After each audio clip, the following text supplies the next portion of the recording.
Well, California is just the most recent state to join 8 others that allow the legal sale of recreational marijuana, while more than half of U.S. states do allow medical sales. San Diego State University accounting lecturer Jon Baumunk is on the KOGO News Live line. Good morning, John. Good morning, Ted. So will the legal sale of cannabis stimulate economic growth and tax revenue as many have hoped? Sure will. It maybe not as much as people hope, though. It's not going to be a savior, but it certainly will be additive to things like education, for example. That seems to be a very popular use of cannabis tax revenue. Okay, so, I mean, why aren't more states legalizing recreational sales? Because, I mean, even if it's not quite as much as they were hoping for, it's still more tax money. Oh, it sure is. And the problem with that, though, is that it comes with some costs.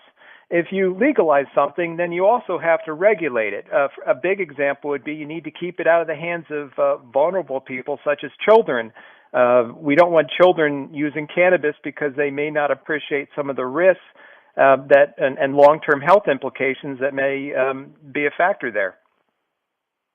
All right, so here's the thing. Why aren't more states legalizing recreational sales? Because it's difficult to agree on how you regulate.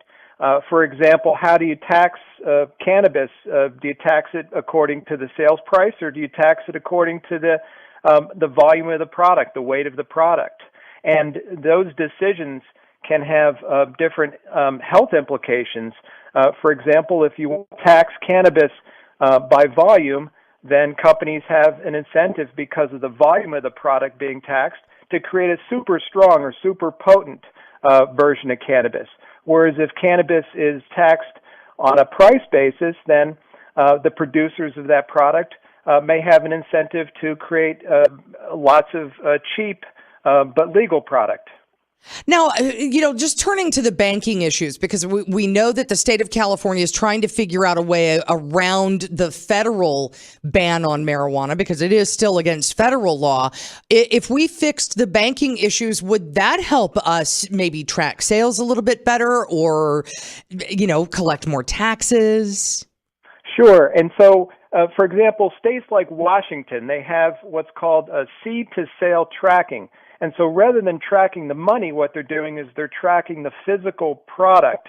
And they're doing, it's a very burdensome task and requires a huge database to track literally every plant that is grown and then sold. And then after it's sold, of course, it's not tracked. You can track the plant, but you can also track the money. What Washington state regulators have in mind, for example, is they want to be able to track both to try to eliminate something that's called diversion, having the product be sold illegally in the black market. All right. Thank you so much. We really appreciate it, John. Okay.